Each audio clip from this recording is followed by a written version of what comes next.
اب حضور نبی رحمت صلی اللہ علیہ وسلم اب جبریل امین عرض کرتے ہیں یا رسول اللہ میری جو حد وہ سدرۃ المنتہا تک ہے، اس کے آگے اگر میں ایک بال کے بھی برابر آگے بڑھا تو اللہ کی تجلی سے میرے پر جل کے راخ اور خاک ہو جائیں گے۔ یا رسول اللہ پھر میں اڑ نہیں پاؤں گا، میرے پر جل جائیں گے۔ تو سرکار کا نہیں میرے ساتھ چلو، تو حضور کے ساتھ مقام مصطفیٰ تک چلے سرکار جبریل امین۔ کہاں تک چلے؟ مقام مصطفیٰ استوا تک چلے۔ اس کے بعد جبریل امین نے عرض کیا یا رسول اللہ اب میں نہیں چل سکتا۔ پھر سرکار کے لیے رف رف، یہ ایک تخت ہے نورانی جس کی چمک چاند سے بھی زیادہ ہے، اور اس کی رفتار جتنے مقامات سرکار نے طے کیے، سرکار کے لیے مسجد حرام سے مسجد اقصی تک براق پیش کیا گیا، اور مسجد اقصی سے آسمان اول تک نور کی سیڑھیاں طے، نور کی سیڑھیوں کا انتظام کیا گیا، اور آسمان اول سے 7ویں آسمان تک فرشتوں کے بازوؤں پر آپ تشریف لے گئے۔ ان سب کی مسافت بہت تیز۔ اب 7ویں آسمان سے سدرۃ المنتہا اور اس کے آگے مقام مصطفیٰ تک جبریل امین کے بازوؤں پر تشریف لے گئے۔ ان سب کی رفتار بہت تیز، لیکن جب رف رف پیش کیا گیا، یہ جو کڑیاں گنائی ہیں ان سب سے زیادہ اس کی رفتار ہے۔ کس کی؟ براق کی۔ بات سمجھ میں آ رہی؟ براق کی۔ جب سرکار براق پر تشریف لے گئے، تشریف فرما ہوئے، تو سرکار نے عرش اعظم پر پہنچے، تو سدرۃ المنتہا اور عرش اعظم کی بہت دوری ہے، اس کے درمیان 70,000 پردے حائل ہیں۔ کتنے حائل ہیں؟ 70,000 پردے حائل ہیں اس کے درمیان، اور ہر پردے کی دوری 500 سال کی مسافت، اور 70,000 پردے ہیں۔ آپ اگر اندازہ لگائیں گے تو کیلکولیٹر آپ کا فیل ہو جائے گا۔ اس کے بعد سرکار عرش اعظم پر پہنچے۔ عرش اعظم یہ اس کے نیچے پر سب کچھ۔ جب سرکار عرش پر پہنچے تو عرش ہلنے لگا، رشک کرنے لگا، چونکہ عرش اعظم کو جب اللہ رب العزت جل مجدہ نے پیدا فرمایا تو اس کے ستون پر لا الہ الا اللہ لکھا تھا، تو غضب میں تھر تھرانے لگا، کانپنے لگا۔ پھر جب حضور کا مبارک نام لکھا گیا تو وہ اس کا تھر تھرانا کپ کپانا رک گیا۔ تو اب عرش جھوم کر حضور کی بارگاہ میں عرض کرتا یا رسول اللہ، جب اللہ نے مجھے پیدا کیا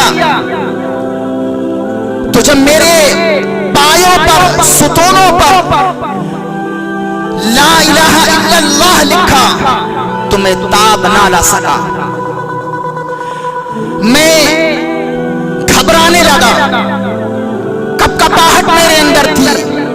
یا رسول اللہ آپ کے نام کی برکت سے میرے پیر ستون میرے اندر تھماؤ پیدا ہو گیا، میں تھم گیا، رک گیا، میرے اندر کپکپاہٹ دور ہو گئی۔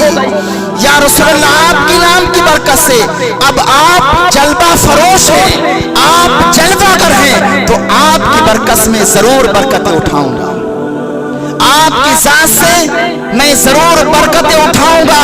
اور عرش نے یا رسول اللہ کہا تھا تو پتہ یہ چلا جب عرش یا رسول اللہ کہہ کر اپنی فریادیں کر سکتا ہے تو ہم امتی، ہم غلام یا رسول اللہ کہہ کر اپنی فریادیں، اپنی مصیبتیں حضور کی بارگاہ میں نہیں رکھ سکتے۔ حضور عرش پر پہنچے، اس کے بعد قرآن نے خود بیان کیا حضور کہاں کہاں تک گئے۔ ثم دنا فتدلى فكان قاب قوسين او ادنى فاوحى الى عبده ما اوحى۔ پھر سرکار اس کے آگے بڑھے، رف رف کی حد تھی عرش تک۔ رف نے جواب دے دیا یا رسول اللہ اب میں نہیں آگے بڑھ سکتا، میری حد اس کے آگے نہیں ہے۔ کوئی حد ہے ان کے عروج کی، بلغ العلا بجمالہ، ان کے عروج کی کوئی حد نہیں لگا سکتا۔ اس لیے کہ اللہ نے اپنے محبوب کا نام محمد اس لیے رکھا کہ اگر تعریف کی کوئی حد ہوتی ہے، کچھ لوگ کہہ دیتے ہیں تم نے تو اللہ سے بڑھا دیا۔ بھئی اللہ سے ہم کیوں بڑھائیں گے؟ جب اللہ نے خود اپنے محبوب کو بڑھایا ہے تو ہم کیا بڑھائیں گے؟ اللہ نے اپنے محبوب کا نام محمد اس لیے رکھا کہ حضور کی تعریف کرتے کرتے راتوں دن گزر جائیں، زندگیاں گزر جائیں، زندگیاں ختم ہو جائیں، لیکن محبوب کی تعریف ختم نہیں ہوگی۔ چونکہ محمد کہتے ہی اس ذات کو ہے جو تعریف کیا پیدا کیا گیا۔ ارے تم کیا تعریف کرو گے میرے آقا کی، جب میرے آقا کی تعریف خود رب قدیر نے کی ہے۔ محمد حمد کیا ہوا۔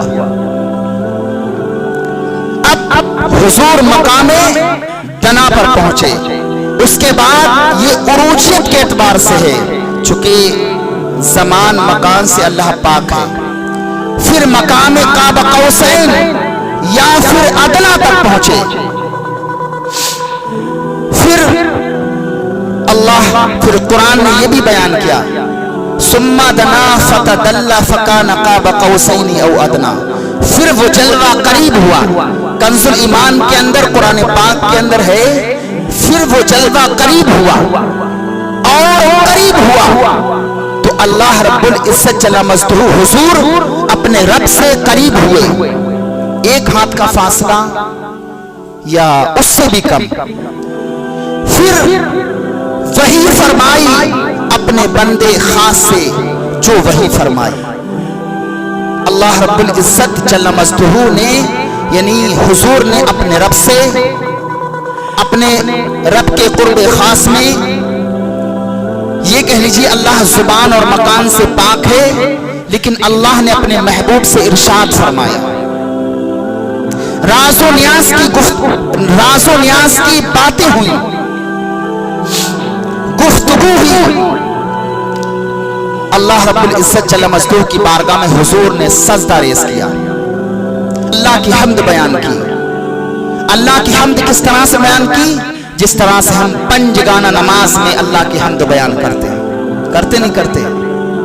ہم قاعدہ اخیرہ میں، قاعدہ اولا میں کیا پڑھتے؟ التحیات للہ والصلوات والطیبات۔ حضور نے حمد بیان کی، التحیات للہ والصلوات والطیبات، یا اللہ پاکی اور عبادتیں، صفائی ستھرائی جو بھی عبادتیں ہیں، نفیس عبادتیں اور رکوع اور سجود جو کچھ ہے مولا تیرے لیے ہے۔ تو پھر اللہ رب العزت جل مجدہ نے ارشاد فرمایا السلام علیکہ ایھا النبی ورحمۃ اللہ وبرکاتہ۔ اللہ نے اپنے محبوب پر درود و سلام پڑھا، اے حبیب تم نے میری تعریف بیان کی، میری حمد و ثنا کی، اب میں تم پر اپنی رحمتیں نازل کرتا ہوں، تم پر درود پاک پڑھتا ہوں۔ السلام علیکہ ایھا النبی ورحمۃ اللہ وبرکاتہ۔ تو حضور نے بھی دیکھیے اس مقام پر ہم گناہگار امتیوں کو بھی یاد کیا، یا اللہ تیری رحمتیں مجھ پر ہوں اور ساتھ ہی ساتھ میرے گناہگار امتیوں پر بھی ہوں۔ السلام علینا، السلام علیکہ ایھا النبی، السلام علیکہ ایھا النبی ورحمۃ اللہ تعالی وبرکاتہ، التحیات للہ والصلوات والطیبات، والسلام علیکہ ایھا النبی ورحمۃ اللہ تعالی وبرکاتہ۔ اے پاک پروردگار عالم تیری رحمتیں ہم پر بھی ہوں اور ہمارے اور نیک بندوں پر بھی اور ہماری امتوں پر بھی ہو۔ یہ منظر فرشتوں نے دیکھا تو فرشتوں نے کہا اشہد ان لا الہ الا اللہ و اشہد ان محمد عبدہ و رسولہ، میں گواہی دیتا ہوں کہ اللہ کے سوا کوئی معبود نہیں اور محمد صلی اللہ تعالی علیہ وسلم اللہ کے رسول ہے۔ یہ التحیات کا مطلب سمجھ گئے؟ ہم کلامی ہوئی، یعنی اللہ رب العزت جل مجدہ نے اپنے محبوب پر درود و سلام پڑھا۔ اس کے بعد حدیث قرآن پاک کے اندر ہے کہ جب حضور قریب ہوئے اپنے رب کا دیدار کیا. کس شان سے کیا؟ قرآن پاک کے دامن میں ہے. اس شان سے کیا کہ نہ حد سے بڑھی اور نہ مطلب اس شان سے کیا حضور کی آنکھیں نہ چوندی آئیں اور نہ پلک جھپکی، حضور اپنے رب کا دیدار کرتے رہے. راز و نیاز کی گفتگو، راز و نیاز کی باتیں ہوئی، اور اس کے بعد جب محبوب کا ادھر سے آنا ہوا تو اللہ رب العزت جل مجدہ نے ارشاد فرمایا حبیب امت کے لیے کچھ لے کر کے جاؤ، اور یہ بھی ارشاد فرمایا کہ محبوب مانگو کیا مانگتے ہو. تو حضور نے عرض کی یا پروردگار عالم رب حبلی امتی، یا اللہ میری